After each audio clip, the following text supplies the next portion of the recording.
नमस्कार, मैं हूं मृत्युंजय कुमार झा और हमारा खास शो घट गए दाम कब हटेगा लगाम, इसमें आपका स्वागत है। और ये बात हम एडिबल ऑयल के लिए कह रहे हैं क्योंकि खाने के तेल की कीमतों में पिछले कुछ महीनों में या कुछ दिनों में आप कह लें बहुत तेज़ गिरावट आई है। और जिस खाने के तेल की कीमतों को लेकर मार्च अप्रैल के महीने में बहुत ज़्यादा हाहाकार मचा हुआ था दुनिया भर में और अलग अलग देश अपने हिसाब से फैसले ले रहे थे। इंडोनेशिया ने पाम ऑयल के एक्सपोर्ट को बैन कर दिया था, जो कि सबसे बड़ा एक्सपोर्टर है। भारत में ड्यूटी घटाई गई, स्टॉक लिमिट लगाई गई, जमाखोरों पर कार्रवाई की गई, तमाम तरह के कदम यहाँ पर उठाए गए क्योंकि दाम बहुत तेज़ी से बढ़ रहे थे। लेकिन अब हालात बिल्कुल बदल गए हैं। खाने के तेल की कीमतों में बहुत तेज़ गिरावट आई है और इसी साल की ऊंचाई से पाम तेल के दाम 50% कम हो गए हैं। जी हाँ, 50% तक दाम कम हो गए हैं। उसी तरह सोयाबीन की कीमतों में बहुत गिरावट आई है। सोया तेल साल की ऊंचाई से 30% सस्ता हो गया है। इसका इम्पैक्ट ये हुआ कि रिटेल में भी खाने के तेल के दाम कम होने लगे हैं और भारत में भारतीय एडिबल ऑयल कंपनियों ने एमआरपी में ठीक ठाक कटौती अब तक कर दी है पिछले 2-3 बार में, और अब उम्मीद है कि आगे और कटौती होगी। तो आज का हमारा सवाल यह है कि जब दाम बहुत तेज़ी से घटे हैं तो क्या जो सख्ती, जो पाबंदी लगाई गई थी दाम बढ़ने की आशंका के बीच, क्या उन पाबंदियों को अब धीरे धीरे हटाना चाहिए? जो वायदा पर रोक लगाई गई थी फ्यूचर मार्केट में ऑयल कॉम्प्लेक्स पर, चने पर, क्या अब वक्त आ गया है कि ऑयल कॉम्प्लेक्स की आज हम बात कर रहे हैं तो इसी के संदर्भ में, तो क्या तेल और तिलहन के वायदा कारोबार से अब रोक हट जानी चाहिए? क्या किसानों को, तिलहन किसानों को नुकसान ना हो उसके लिए कुछ और कदम उठाए जाने चाहिए इस वक्त, ताकि दाम बहुत ज़्यादा ना गिर जाए, ताकि किसानों को भी नुकसान होने लगे? इसी पर हम बात करेंगे और बातचीत के लिए हमारे साथ 3 खास मेहमान इस वक्त जुड़ रहे हैं। हमारे साथ हैं बीबी मेहता, ईडी हैं, SEA के। हमारे साथ DN पाठक साहब हैं जो कि ईडी हैं सोपा के, और साथ ही हमारे साथ देश के सबसे बड़े एग्री एक्सचेंज NCDX के CBO, chief business officer Kapil Dev जुड़ रहे हैं। आप तीनों का बहुत बहुत स्वागत है इस खास चर्चा में। और सबसे पहला सवाल मेहता जी आपसे मेरा होगा सर, कि आपका टेक क्या है, क्योंकि दाम बहुत तेजी से घटे हैं। तो आज की हमारी टैगलाइन यही है कि घट गए दाम कब हटेगा लगाम। तो आपके हिसाब से क्या अब वक्त आ गया है कि जो पाबंदियां लगी थी एडिबल ऑयल के ऊपर, उसको अब धीरे धीरे हटाना चाहिए? हर दफा मेरे को ओपनिंग बैट्समैन क्यों बनाते आप?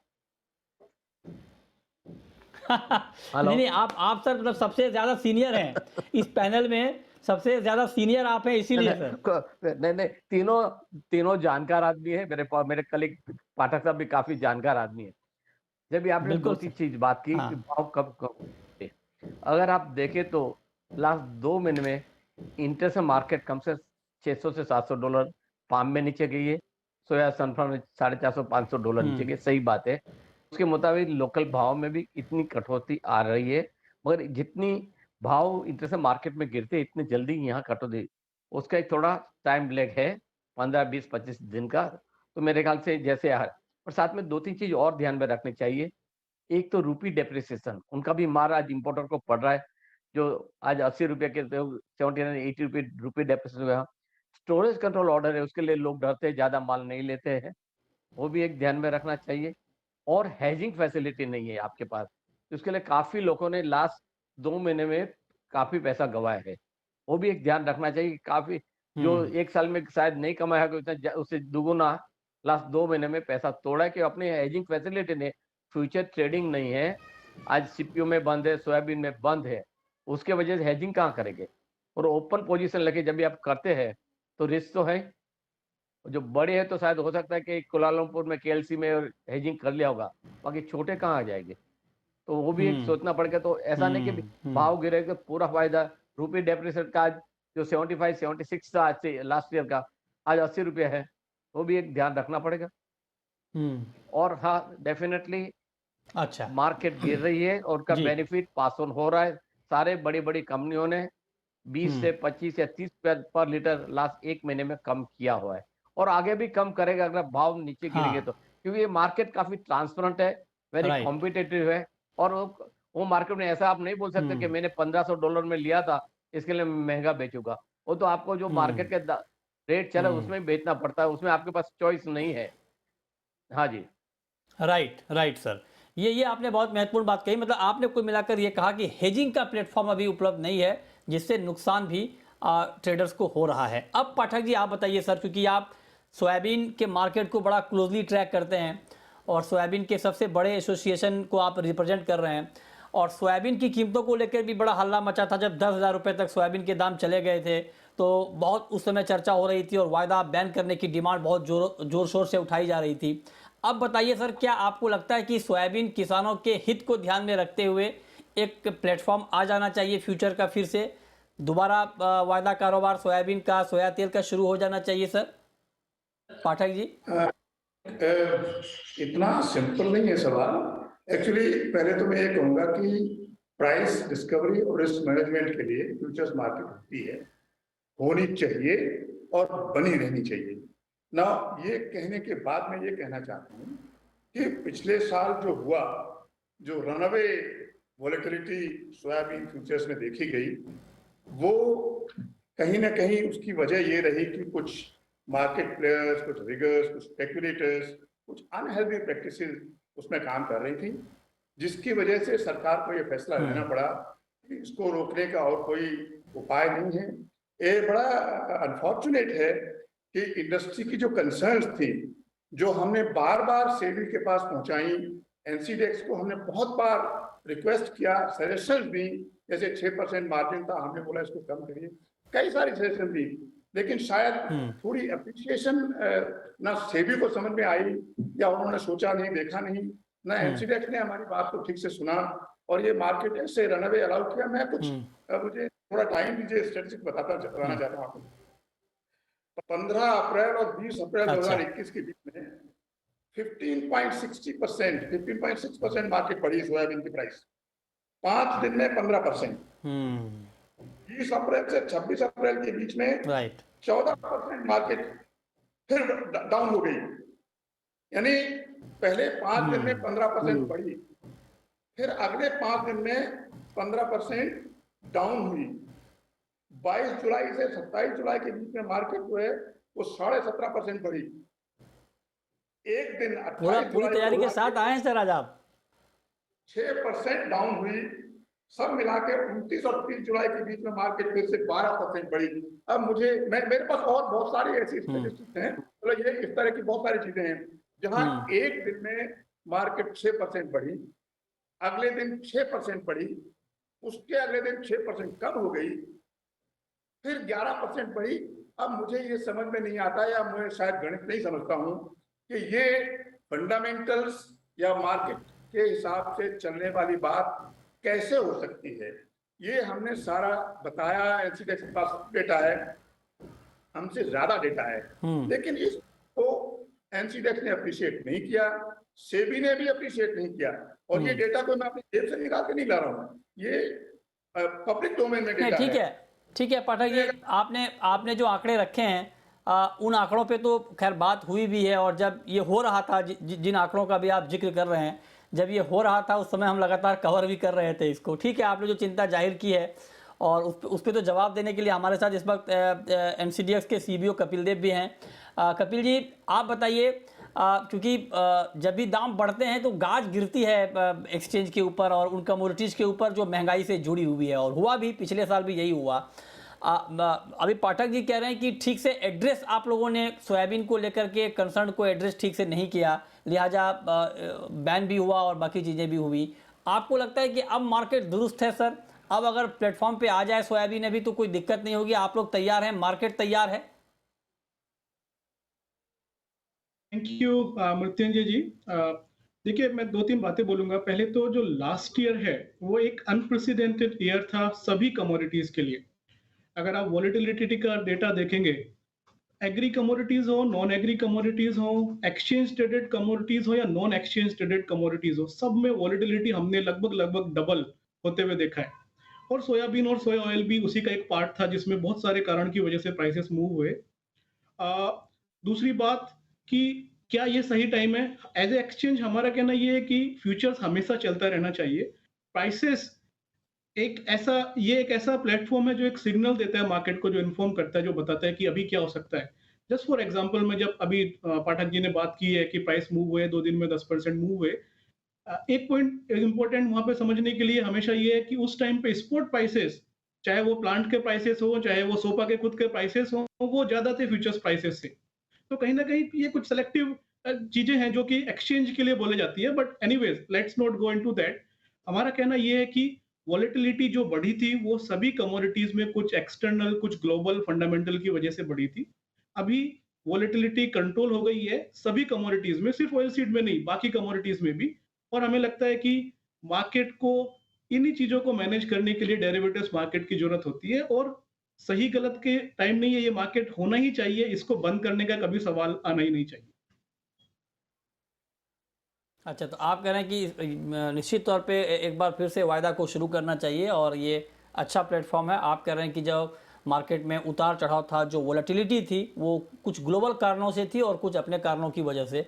लेकिन मेहता जी, चलिए, ये तो मतलब आप सब लोग ये कह रहे हैं कि हालांकि पाठक जी से इत्तेफाक नहीं रख रहे हैं, उनका कहना है कि बहुत ज़्यादा एबनॉर्मल उठापटक मार्केट में था और जिसको ठीक से एड्रेस नहीं किया गया। लेकिन अब जरा आप बताइए सर कि प्राइस के लिहाज से अब ये अभी हमने एक बड़े दोराब जी मिस्त्री से हमने बात की थी और उनका कहना है कि 1000 रिंगिट तक और अभी पाम तेल के दाम कम हो सकते हैं। मतलब वो कह रहे हैं कि 3000 रिंगिट तक पाम तेल के दाम मलेशिया में आ सकते हैं और उसका इम्पैक्ट इंडियन कंज्यूमर के ऊपर भी आएगा, फ़ायदा होगा और यहाँ पर भी दाम कम होंगे और सरकार भी इसके ऊपर विचार कर रही है। तो आप जरा बताइए सर कि एक तो अगर दाम ठीक है गिर रहे हैं, ये कंज्यूमर के हित में है, लेकिन दाम इतने भी ना गिर जाए कि फार्मर को नुकसान होने लगे। दोनों के बीच बैलेंस करना भी बहुत ज़रूरी है और ये चैलेंजिंग काम भी है। तो बैलेंस करने के लिए एक तो वायदा आप लोग कह रहे हैं कि शुरू हो जाए, इसके अलावा और क्या किया जाना चाहिए? क्या ड्यूटी में कुछ बदलाव की ज़रूरत है इस वक्त बढ़ाने की? देखिए, अब तक तो हम कंज्यूमर को पैम्पर बहुत किया है। सितंबर महीना अभी 2 महीने बाकी है।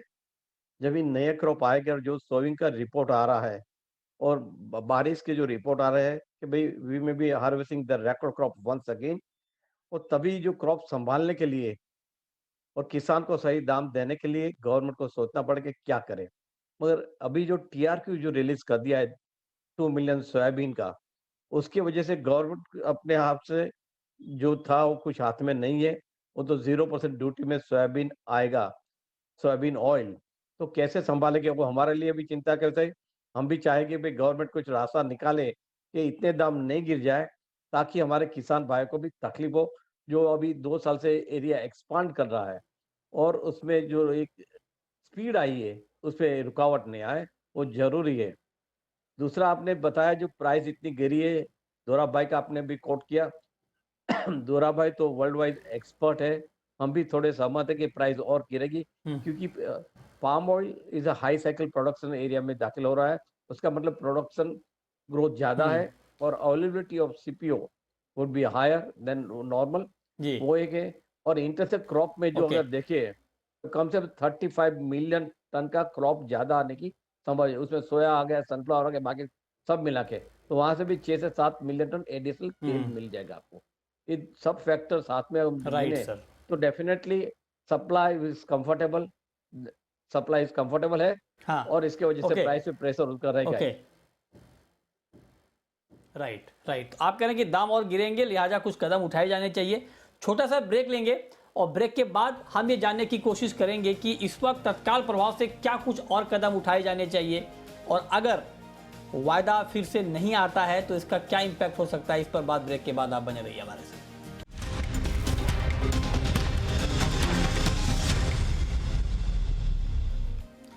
ब्रेक के बाद भी आपका स्वागत है। हमारे साथ तीनों खास मेहमान बने हुए हैं। हम बात कर रहे हैं कि जिस तरह से खाने के तेल की कीमतों में गिरावट आई है, क्या इस गिरावट के बाद अब वक्त आ गया है कि तिलहन के तेल के वायदा कारोबार को फिर से शुरू किया जाए। इस पर हम चर्चा कर रहे हैं।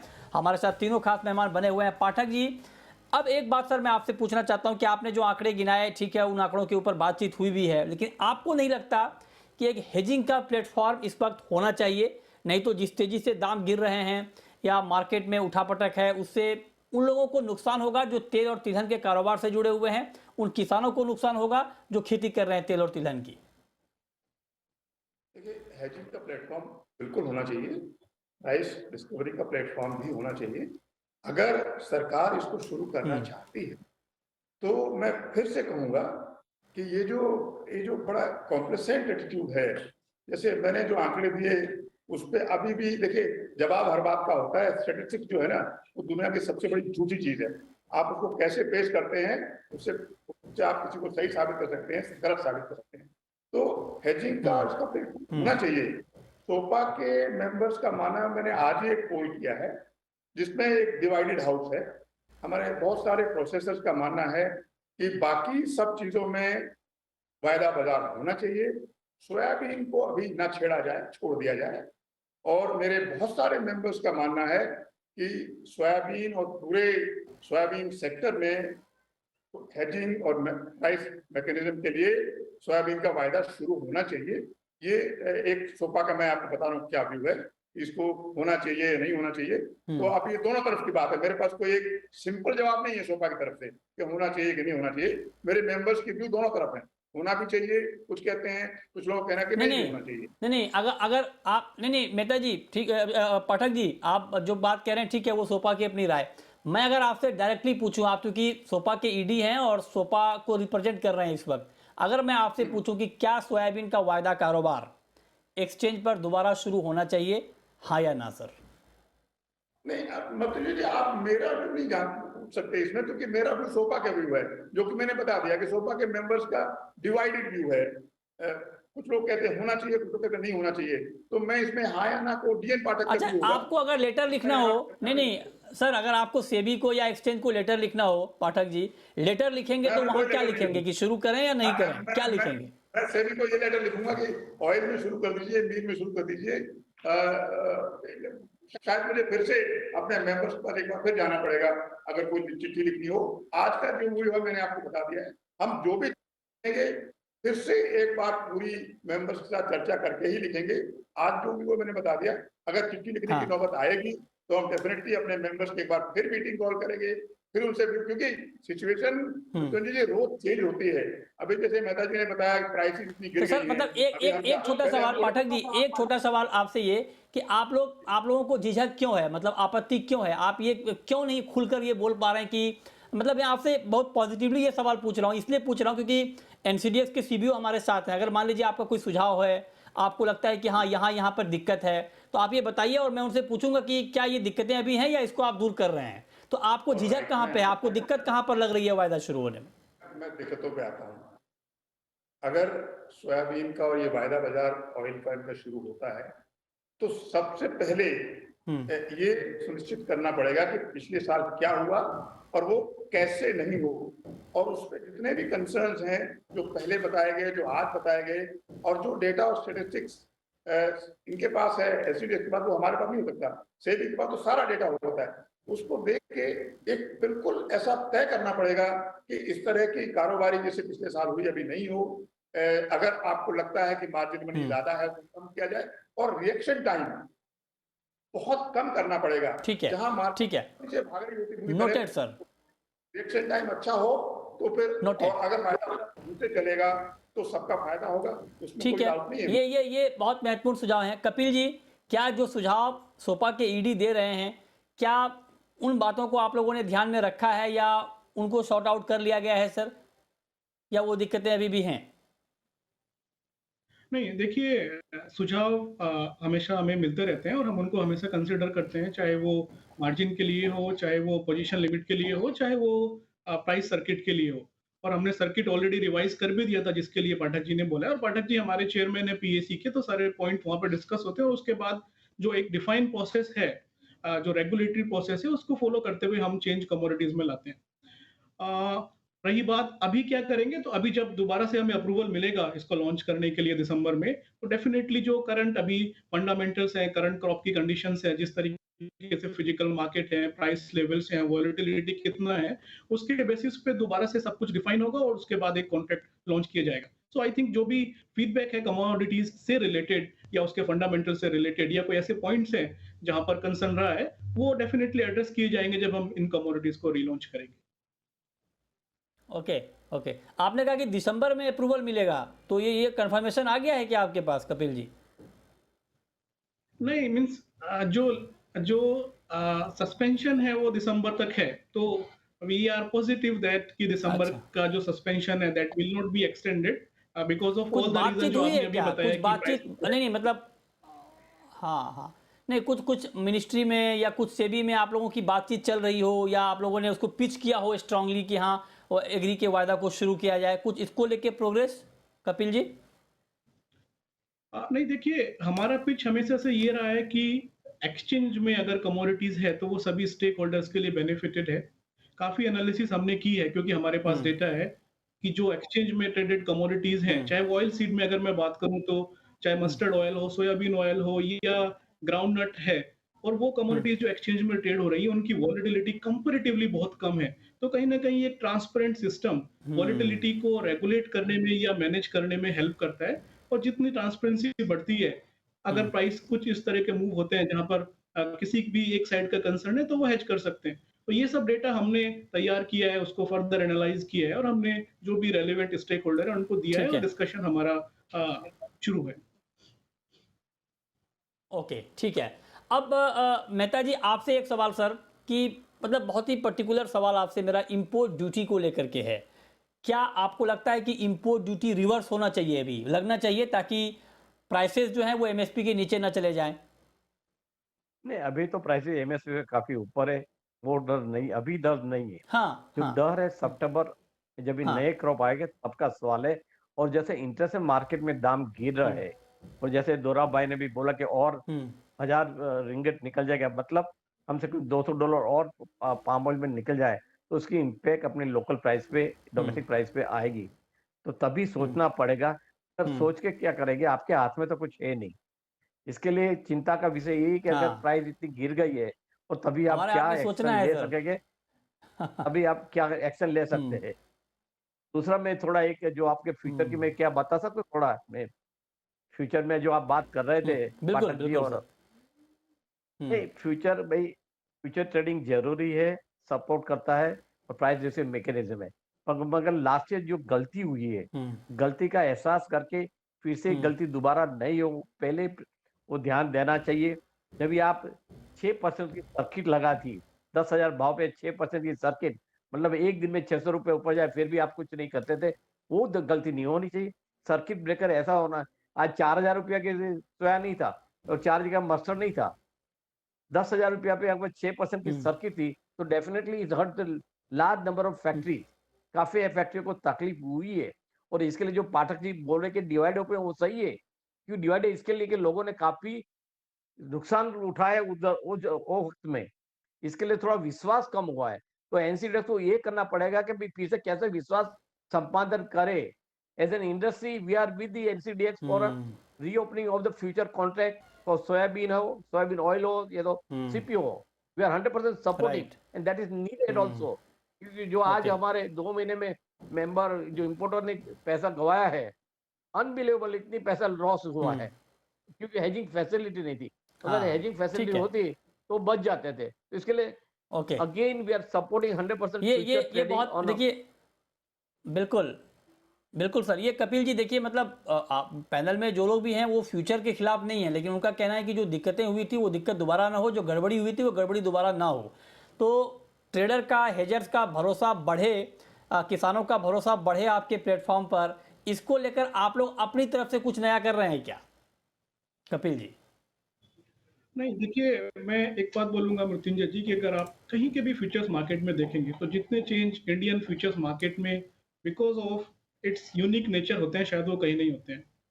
इंडियन जी फ्यूचर्स मार्केट इज जी। The most protected futures market globally. अगर आप मार्जिन कंपैरिजन करोगे एनी टाइम, इंडियन का जो सोयाबीन का फ्यूचर्स है, अगर आप बेंचमार्क सी बोर्ड के साथ कंपैरिजन करोगे, 3 to 4 टाइम ओके ज्यादा मार्जिन के अंदर कॉन्ट्रैक्ट ओके। ट्रेड होता है। पोजीशन लिमिट भी बहुत कंट्रोल्ड है इंडियन मार्केट में in comparison to global market. और ठीक है उसके सर। अलावा भी हाँ। सीजन टू सीजन जो भी चीज है, सजेशन है, वो हम करते रहते हैं। और जैसा कि फीडबैक आया है और मैंने पहले भी राइट। बोला है कि जब वापस हम करेंगे। इसको लॉन्च करेंगे तो उस हाँ, टाइम पे जो फंडामेंटल होगा उसके बेसिस पे हम डिस्कस करके जो भी चेंज रिक्वायर्ड है वो इनिशिएट करेंगे। ध्यान देंगे। राइट। ठीक है, बहुत शुक्रिया कपिल जी आपका, मेहता जी आपका और पाठक जी आपका हमारे साथ जुड़ने के लिए और बताने के लिए कि जिस तरह से तेल और तिलहन के दाम कम हुए हैं, क्या अब वक्त आ गया है कि वायदा दोबारा शुरू किया जाए। छोटा सा ब्रेक के बाद भी खबरें जारी हैं। नमस्कार।